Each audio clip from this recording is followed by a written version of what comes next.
Main goal for the Portland Trailblazers for this upcoming season is definitely going to be to try and make a play-in run. If you weren't really paying attention to the Trailblazers over the last year, they were actually pretty decent, especially towards the end of the season. They honestly had a chance to make the play-in last year. So this year, I think they're definitely going to try and build upon that. And instead of just having another year where they get another draft pick and get another young player that they have to develop, I think that this is a year that they kind of want to make a little bit more of that actual progress going forward. Now, they obviously did sign Damian Lillard, so their second goal potentially could be to try and build Dame back up towards the end of the season. I wouldn't be too surprised if he takes the entire year off and comes back the following season. The projected starting five for the Trailblazers is going to be Scoot Henderson, Drew Holiday, Danny Avdija, Toumani Camara, and Donovan Clingan. When it comes to the draft capital that the Trailblazers are going to have, it's not really anything really because they don't own their own first round pick this year, which gives them even more incentive to try and make that play-in run because they're not getting that pick if they are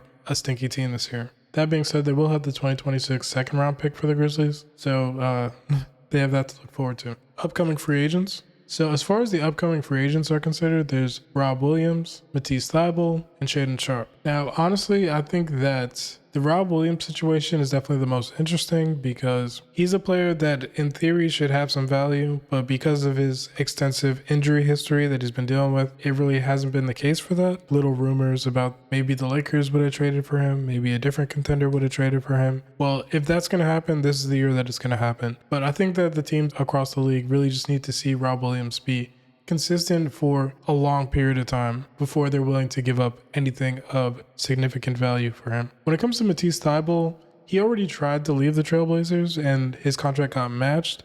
So there's a high probability that he's going to try and play out this last year and then bolt somewhere else in the offseason. If a player tries to leave one time, they usually leave the second time when they're unrestricted. And then when it comes to Shaedon Sharpe, I think it's going to be pretty similar to what we've seen with a lot of the restricted free agents for this past offseason, where the team's going to give the qualifying offer. He's going to play out the season.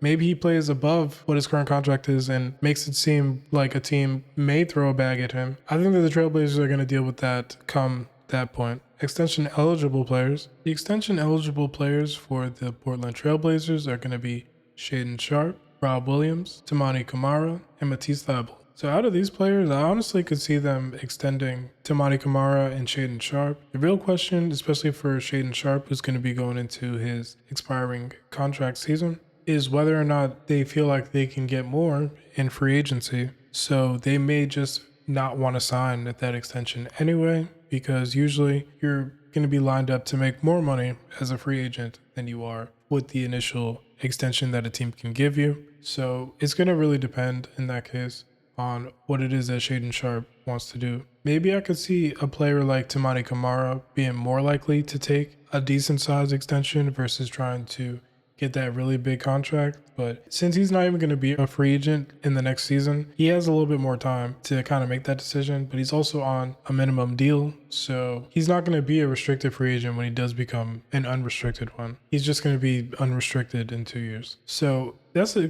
tricky situation. He's going to have the freedom to really be able to actually test free agency. It's taking a bit of a gamble when your first contract is a minimum one like the one that he has right now. In the case of Rob Williams and Matisse Thybulle, both of them could potentially get extensions, but I don't really see either of them getting extensions from the Trailblazers, to be honest, because I feel like there's more benefit to them to trading those players than there is to keeping them on the team when you have other young bigs on the team that are going to need minutes and time to build themselves, and then you're also going to have other young guards and older guards already on the team as well that are going to be taking up space in the backcourt as well as wing players. So there's already kind of like an abundance of players on this team, so it wouldn't be too crazy if they even let a Rob and a Matisse Thybulle walk next season. Trade block candidates. Jeremy Grant is the obvious one. They've been trying to trade him for like the last 3 seasons at this point. I don't know. I feel like they were trying to trade him from before even he got this big contract from them again that they tried to give him to appease Damian Lillard, which maybe it worked because he's back on the team now, right?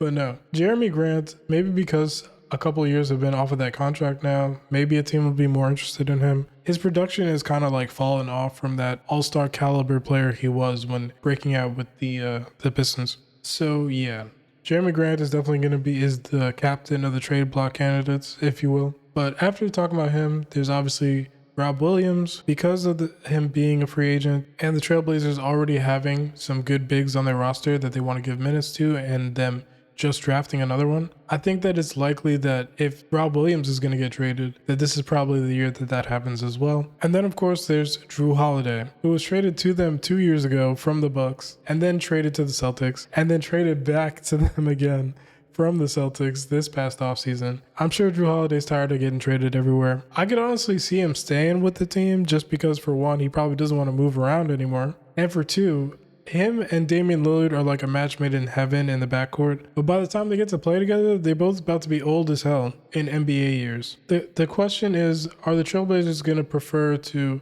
flip him and get another asset from a contender? Or do they just want him to be like the vet on the team? Is the model example of being a good NBA player. I think it could really go either way, but honestly, I see them kind of keeping him because even though they have some guards on the roster, he can be the one old head in the rotation for now. You know what I'm saying? Maybe they'll address that again later down the line when Dame actually does fully come back. But him and Dame, you know, he covers up a lot of the deficiencies that Dame has. But at the price tag that his contract is, it's only going to go up the next year when Dame actually does come back. So it's possible that he gets traded. There's definitely going to be interest in him, especially if he plays well and just builds up his value on this young team. But that brings us to the breakout candidate of the year. And there's a couple different ways I could go with this, but I think I'm going to go with Scoot Henderson. I think this is going to be the year that he finally shows some of that potential that had people saying that he might get drafted over Wemby, which was never going to be the case. I believe in Scoot. I think that he'll turn it around for real. Obviously, I could have talked about a player like a Donovan Clingan coming in year 2, seeing what he could do, a Shaden Sharp. He's in a contract season, so there's a high probability he's going to be out there trying to show what he could do. But I really think that this year is the year that Scoot is going to put his foot down and say, yeah, I'm that point guard on this team, even though we got 2 vets on this team right now. With that being said, I have the Trailblazers as the number 25 team in the NBA this season.